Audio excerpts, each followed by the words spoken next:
can't believe it's come to this, I muttered to myself, reading a certain diary I found in my son's room. The entries were shocking, not something you would expect a kid to write. However, it clarified all the uneasy feelings I have had for days. I immediately reported it to the police. I am Natalie, 32 years old. I work part-time. I have been married to Freddie, also 32, and a company employee for 11 years. I still work at the fashion company where I was full-time until we had kids, thanks to a very understanding boss.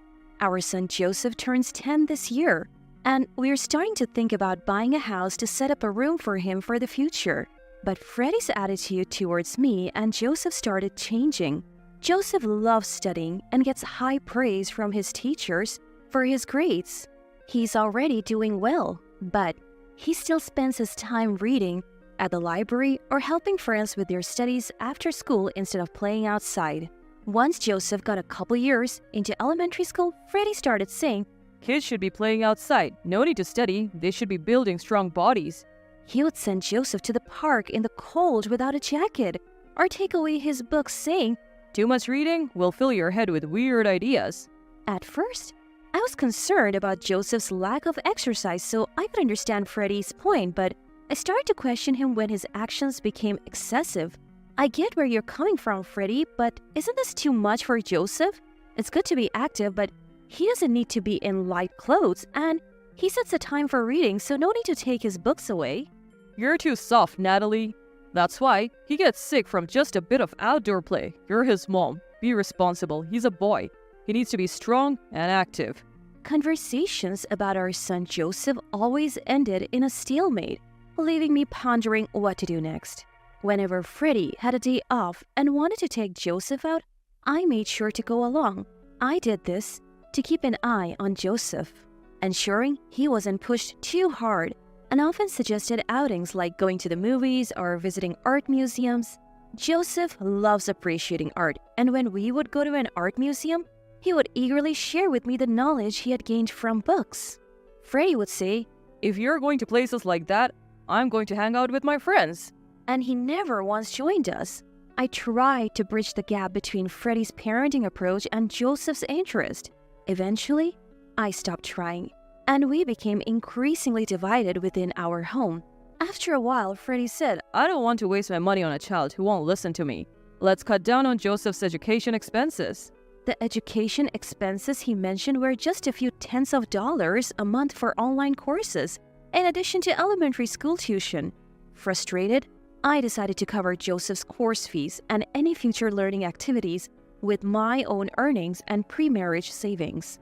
Meanwhile, Freddie was spending the money he saved on new car parts and unnecessary upgrades like a new dash cam despite already renting one from the insurance company. Then one day, I got a call from my dad. He had hurt his back and asked if I could help him out with daily chores until he was better. My mom had passed away right after I got married due to a long-term illness. We hurried our wedding because I wanted her to see me as a bride. Ever since, Dad has been living alone, a 30-minute drive from us. Joseph enjoys visiting him occasionally and listens eagerly to his stories about the past. When I consulted Freddie about my dad's situation, he said, "He's getting up there in age, so it's a concern. Don't worry about me. Go take care of him." From that day on, I started going to my parents' home every other day after work. I would do some shopping first, then prepare meals for my dad before heading back home. Dad said shopping was enough, but standing for too long seemed to strain his back. On my days off, I would take Joseph to my parents' home. While I was cleaning the house, Joseph and Dad would have all kinds of engaging conversations. They both seemed to enjoy it. As the days went on, Dad started giving me money for taking care of him. He said, "Don't let caring for me take away from family time with Freddie. Aren't you guys planning to buy a house? How's that going?" Actually, we had already narrowed it down to a few properties. We just had to choose one. But between Freddie's attitude and caring for Dad, we had yet to pull the trigger. We decided to discuss it again once Dad was stable. Not wanting to worry Dad, I just said, "We're fine," and went home. Still, I felt that we shouldn't keep pushing family issues aside, so I decided to talk to Freddie after Joseph had gone to bed. Ever since we disagreed about how to raise Joseph, it's like there's been this distance, this wall between us. Family time has decreased too. What are you thinking about all this? Freddie replied, "Even if you hear my opinion, you'll just end up spoiling Joseph anyway, so what's the point? Sure, I said it's okay to take care of your dad, but I never said it was okay to neglect our home. I didn't sign up for this." According to Freddie, he assumed I would continue to work part-time without cutting back, manage household chores perfectly, and then also take care of Dad. His "don't worry about me" had been just a polite phrase. To be honest, buying a house is basically taking on debt in my name. I don't want to do that for a son who disobeys and a wife who neglects her home for her parent. Freddie said, exhaling deeply as if to criticize my recent actions. But I'm working every day too, I argued. Plus, you go out with your friends on your days off and never play with Joseph. Just because things aren't going your way doesn't mean you can neglect parenting. Why should I have to spend my days off going to boring museums and libraries? I would understand if it were baseball or soccer. Freddie countered, making it clear he had no intention of compromising on what Joseph wanted to do. I was utterly dumbfounded by Freddie's comments, proving he's unreliable as a husband and as a dad. Initially, every time Freddie took Joseph out for some exercise, he didn't properly hydrate him, made him run endlessly, and didn't hold back when kicking or throwing balls. Not only did Joseph not enjoy these outings, but he also ended up getting injured or bedridden for days. Because of this, Joseph became afraid to go out with Freddie, and I had to worry excessively about their activities becoming downright dangerous. I have repeatedly told Freddie to be more considerate and moderate when it comes to Joseph's exercise, but Freddie never listened. Frustrated, I almost gave up on finding a solution. The unresolved tension weighed on my mind, especially with a home purchase and our family life at stake. Surprisingly, the problem was solved sooner than I thought. The day after our talk, Freddie apologized to me. According to Freddie, a conversation with a colleague who also had children led to this change of heart. Freddie's colleague was so shocked and disillusioned by his story that they said, "You're not just failing as a dad, but as a husband too. Your wife could rightfully report you for this." Feeling grateful to Freddie's colleague, I accepted his apology in hopes of improving our family relationship. After that, my dad's back condition improved, allowing him to go back to his routine. I decreased the frequency of my visits to my parents' house, allowing us to spend more quality time as a family. Things were also going smoothly with the house purchase. We were just waiting for the mortgage approval. We were looking at a newly built house close enough to both our workplaces and without the need for Joseph to change schools. As the house purchase loomed closer, Freddie began working overtime more frequently and I increased my part-time hours. When it seemed like we would be home late, my dad took care of Joseph. Finally, our mortgage was approved and we purchased our new home. But the day after completing the formalities with the real estate agent, Freddie went to work and never came back. I contacted everyone I could think of and even the police, but Freddie's whereabouts remained a mystery, leading to some unsettling days. Due to Freddie's disappearance and the instability it brought, we had to reconsider buying the house. Fortunately, our real estate agent was understanding, and the property was popular enough that we could easily cancel the contract. About a week after Freddie vanished, while looking for clues, I found a notebook in Joseph's room. Rather than merely finding it, Joseph had deliberately left the notebook on his study desk with a sticky note that read, "I'm sorry for keeping quiet all this time." Opening the notebook, I discovered it was a diary that Joseph had kept for about 2 years since he was 8. I felt a chill reading it. The diary began with an account of seeing Freddie walking with a woman I didn't know, spotted on the way back from the library. Freddie and this woman seemed like a couple from a romance drama, it read. Could she be a special friend besides Mom? The diary wondered. At 8 years old, the concept of cheating seemed unknown. However, things took a turn when Joseph bumped into Freddie and this woman walking together. Freddie began to threaten Joseph, saying he would kick him out if he told me about this woman. Joseph realized that Freddie and this woman had a suspicious relationship. Ever since Joseph understood that their relationship resembled the cheating he had seen in dramas, his diary was filled with guilt for keeping this from me. Worse, while I was away visiting my parents, Freddie had kicked Joseph out of the house and invited this woman in. Joseph was keen to accompany me not just because he enjoyed talking to Grandpa, but primarily to escape Freddie. As a recent entry showed, Freddie's behavior towards Joseph seemed to worsen day by day. Furthermore, it contained threats like, If we move out, you won't see your beloved grandpa much. If you don't listen to me, I'll kick you and Natalie out. Then Natalie might abandon you for making her lose her dad. By this point, I was trembling with anger at Freddie's actions and filled with shame for hurting Joseph without even realizing it. But the diary had even more shocking content in the last few days.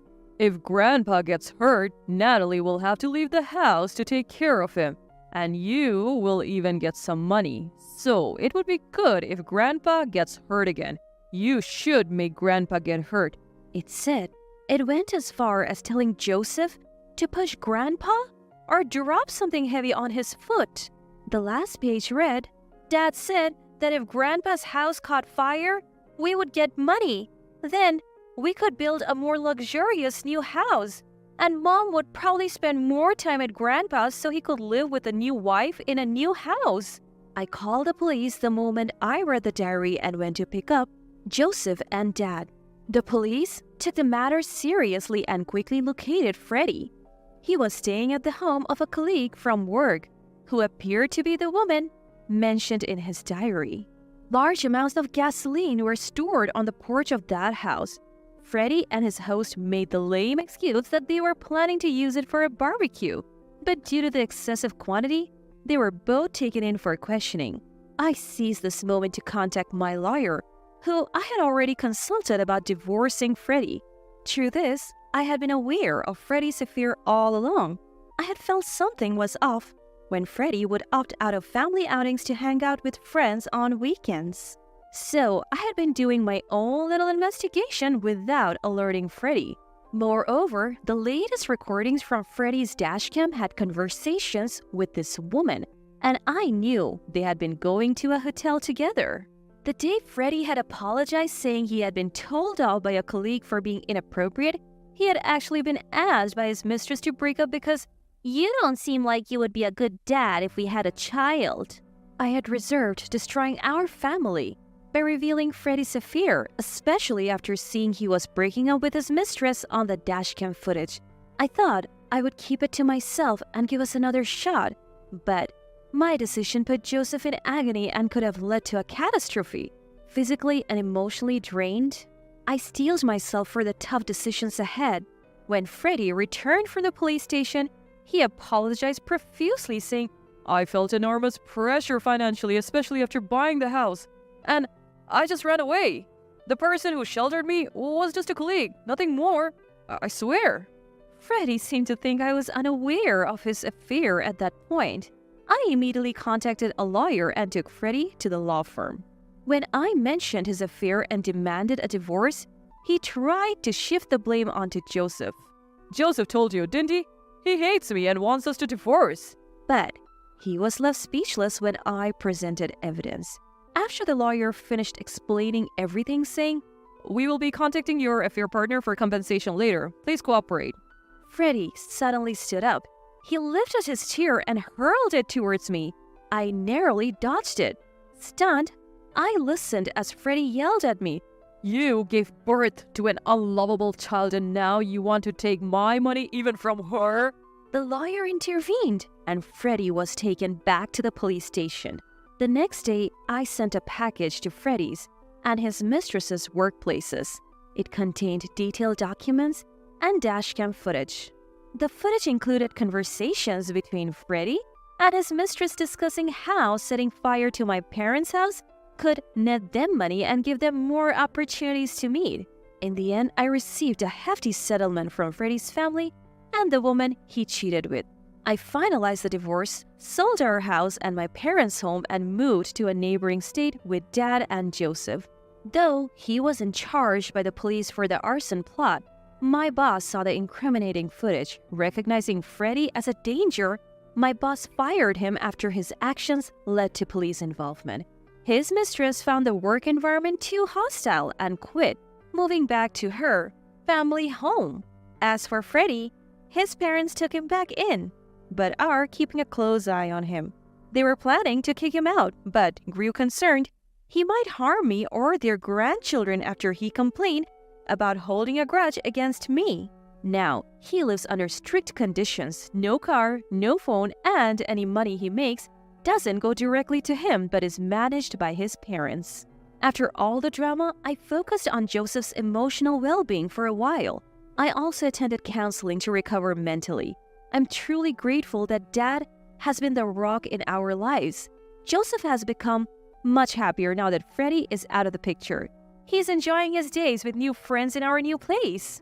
I was planning to leave the company I have been with for years, but my understanding boss offered me an opportunity to work remotely, managing an online store. Joseph has developed an interest in art and is now attending a local art class. As for Dad, he's living a relaxed life enjoying gardening at our new home with a yard.